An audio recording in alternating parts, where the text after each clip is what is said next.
الحمد لله رب العالمين والصلاة والسلام على رسوله الأمين وعلى آله وأصحابه أجمعين.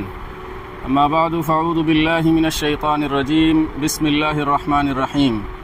يا أيها الناس اتقوا ربكم الذي خلقكم من نفس واحدة وخلق منها زوجها وبث منهما رجالا كثيرا ونساء واتقوا الله الذي تساءلون به والأرحام إن الله كان عليكم رقيبا. وقال تعالى يا أيها الذين آمنوا اتقوا الله حق تقاته ولا تموتن إلا وأنتم مسلمون. وقال تعالى يا أيها الذين آمنوا اتقوا الله وقولوا قولا سديدا يصلح لكم أعمالكم ويغفر لكم ذنوبكم ومن يطع الله ورسوله فقد فاز فوزا عظيما. وقال النبي صلى الله عليه وسلم النكاح من سنتي. وقال في موضع آخر فمن رغب عن سنتی فلیس منی او کما قال علیہ الصلاۃ والسلام. محترم حاضرین، نکاح کی یہ محفل ہے اور اس موقع کی مناسبت سے رسول پاک صلی اللہ علیہ وسلم سے قرآن مجید کی جو آیتیں منقول ہیں خطبہ نکاح کے موقع سے وہ آپ کے سامنے پڑھی گئی ہیں. نکاح کے موقع سے ان آیتوں کا انتخاب بڑا معنی خیز ہے. یہاں پر جتنے لوگوں کو میں جانتا ہوں ٹھیک ٹھاک تعداد ایسی ہے جو کہیں نہ کہیں عربی زبان جانتی ہے، لیکن پھر بھی اچھے خاصے لوگ ہیں جو عربی زبان نہیں جانتے ہیں. تو جو جان رہے ہیں یا نہیں جان رہے ہیں، دونوں کے لیے جو ان آیتوں میں بنیادی باتیں کہی گئی ہیں اس کو پیش کرنا مقصود ہے. اور اس حوالے سے جو یہاں پر میرے نوجوان ساتھی ہیں، میری کوشش رہتی ہے کہ نکاح کے موقع پر ان کو خصوصاً مخاطب کروں اور ان کے سامنے نکاح کے مقاصد کو مختصر انداز میں واضح کر دوں. اللہ تعالیٰ نے جس مقصد کے لیے ہمیں اس دنیا میں پیدا کیا ہے اس مقصد کی تکمیل میں نکاح بہت بڑا ذریعہ ہے، بہت بڑا ذریعہ. پہلے انسان جن کو اللہ تعالیٰ نے پیدا کیا تو تنہا نہیں پیدا کیا، بلکہ فوراً اس کے بعد ان کا جوڑا بھی بنایا.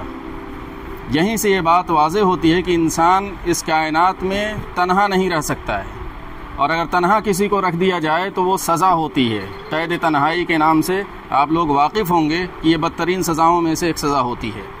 تو انسان تنہا نہیں رہ سکتا، اس کی فطرت اللہ تعالیٰ نے ایسی بنائی ہے، اور خود اس کے لفظ انسان میں انسیت موجود ہے. اس کو چاہیے انسیت، الفت، محبت، یہ ساری چیزیں. چنانچہ سورۃ الروم میں اللہ تعالیٰ نے اپنی عظیم ترین نشانیاں جو گنائی ہیں اس میں سے نکاح کو، یا کہہ لیں کہ شادی شدہ زندگی کو یا جوڑے کو اپنی نشانیوں میں گنایا ہے، اور کہا وَمِنْ آيَاتِهِ أَنْ خَلَقَ لَكُم مِّنْ أَنفُسِكُمْ أَزْوَاجًا لِتَسْكُنُوا إِلَيْهَا وَجَعَلَ بَيْنَكُم مَّوَدَّةً وَرَحْمَةً إِنَّ فِي ذَلِكَ لَآيَاتٍ لِقَوْمٍ يَتَفَكَّرُونَ. کہ اللہ تعالیٰ کی نشانیوں میں سے ہے کہ اس نے تمہیں جوڑے بنایا، مرد عورت کی شکل میں جوڑے بنایا. کیوں بنایا؟ لِتَسْكُنُوا إِلَيْهَا، تاکہ تم سکون حاصل کرو.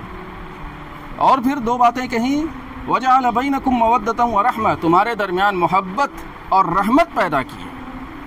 یہ پوری کائنات اللہ تعالیٰ کی رحمت کی علامت ہے، یہ اس کا مظہر ہے، اس کی محبت کی علامت ہے. اور یہ انسان، اس کی تخلیق محبت کی علامت ہے. اور اللہ تعالیٰ کی محبت جو ہے اس کے غصے پر غالب ہمیشہ رہتی ہے، ہمیشہ غالب رہتی ہے. تو یہ ازدواجیت، یہ نکاح والی زندگی اور جوڑے بن کر کے رہنا، یہ اللہ تعالیٰ کی عظیم نشانیوں میں سے ہے، اور اس کے مقاصد کی تکمیل یہ ہیں. اسی لیے جتنی ہم تاریخ اٹھا کر کے دیکھتے ہیں، خاص طور سے تہذیبوں کی تاریخ اٹھا کے دیکھتے ہیں، ان کی تباہی کا معاملہ ہو یا ان کے غلبے کا معاملہ ہو، دونوں میں یہ جو خاندانی نظام جس کی پہلی کڑی ازدواجی زندگی ہوتی ہے، جتنی درست رہی ہے اور جتنا گڑبڑ ہوئی ہے اتنا ہی اس قوم پر اس کے اثرات پڑے. اگر یہ شعبہ، یہ حصہ صحیح رہا، درست رہا، تو وہ قوم آگے بڑھ گئی.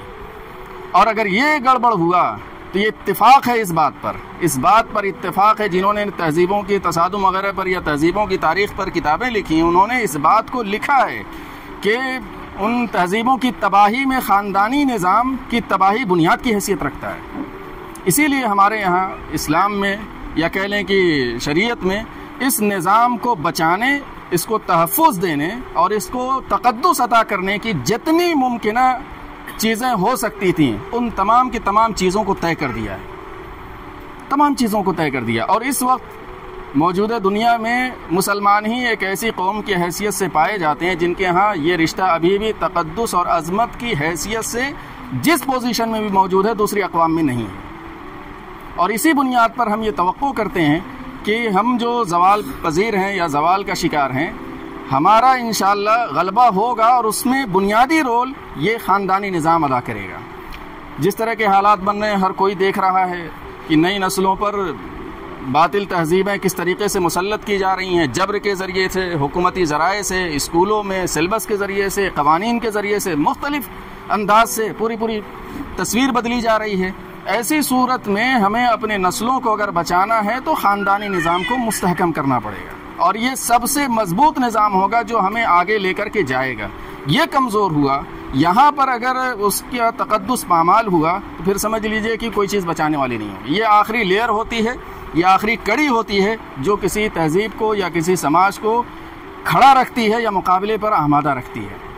جو آیتیں آپ کے سامنے پڑھی گئی ہیں، اس میں خلاصے کے طور پر اگر میں کہوں تو 3 آیتوں میں ایک بات 4 دفعہ کہی گئی ہے۔ 3 آیتوں میں ایک بات 4 دفعہ دہرائی گئی ہے۔ وہ بات کیا ہے؟ وہ تقویٰ کی ہے۔ خوشی کا موقع ہے، انتہائی خوشی کا یہ موقع ہوتا ہے۔ ایسے موقع پر یہ تقویٰ، دینداری، چونکہ یہ ہمارے ہاں میرے سامنے جو لوگ ہیں یہ دین کے وسیع تصور اور کامل تصور سے واقف ہیں، اس لیے یہاں کچھ بتانے کی ضرورت نہیں ہے، ورنہ وہ کمیونٹیز، وہ سماج جہاں پر دین کا محدود تصور ہوتا ہے، وہ ان خوشیوں کے موقع پر اپنی حدود سے باہر نکل جاتے ہیں۔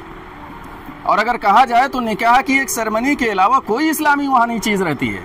اگر اس کو ہٹا دیا جائے تو اسلام کے نام پر کچھ وہاں نظر نہیں آتا، اور یہ چیزیں میں نے دیکھی بھی ہیں، دوسرے راستوں میں بھی دیکھا ہے۔ یہ سمجھ لیجئے کہ قابل قدر یہ گھرانہ اور خاندان ہے جس نے اتنی سمپلسٹی کو برقرار رکھا ہے، جبکہ یہ چاہتے تو سارے حدود کو بھی پار کر سکتے تھے۔ اللہ تعالیٰ نے نوازا ہے، سب کچھ دیا ہے، لیکن اللہ تعالیٰ کے سامنے کہیں نہ کہیں جواب دہی کا احساس ہے، اور جو روایت ہے اس روایت کو نئی نسلوں میں منتقل کرنے کی یہ کوشش قابل قدر ہے۔